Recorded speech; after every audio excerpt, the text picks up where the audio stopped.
Pejabat Gubernur Aceh diwakili Asisten Pemerintahan dan Keistimewaan Aceh M. Jafar mengharapkan kehadiran Dewan Sengketa Indonesia atau DSI mampu membantu dalam menyelesaikan sengketa secara bermartabat dan berkeadilan untuk menghindarkan gejolak sosial kemasyarakatan maupun pertikaian di tengah-tengah pemerintahan maupun masyarakat.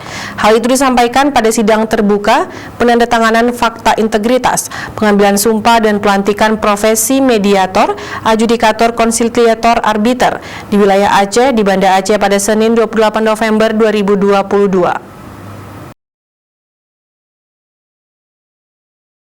M. Jafar menerangkan Dewan Sengketa Indonesia (DSI) adalah lembaga perkumpulan yang bertujuan memberikan layanan alternatif penyelesaian sengketa tanpa harus sampai ke ranah hukum atau pengadilan.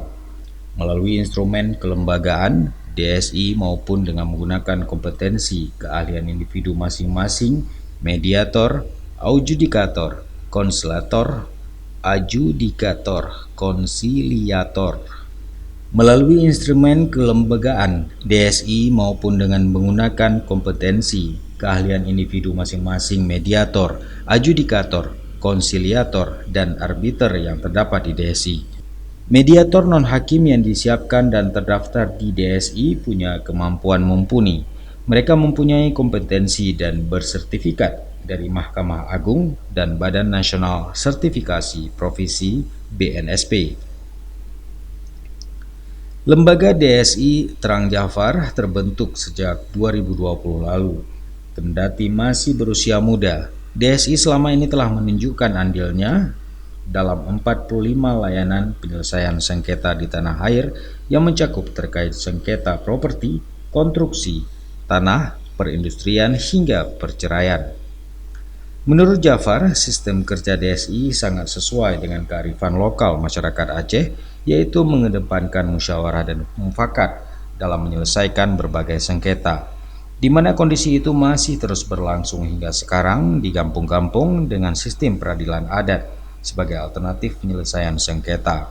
Bahkan Aceh mempunyai Majelis Adat Aceh MAA yang berfungsi untuk membina keberlangsungan hukum adat istiadat.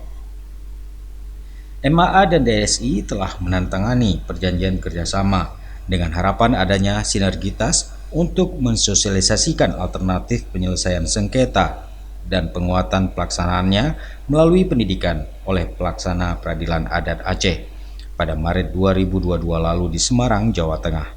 Karenanya pemerintah Aceh berharap DSI mampu menyiapkan atau melahirkan mediator, adjudikator, konsiliator, arbiter di Aceh dengan berbagai pengetahuan tentang kearifan lokal, adat istiadat, dan syariat Islam yang berlaku di Serambi Mekah. Dari Banda Aceh, Tim Liputan Aceh TV melaporkan.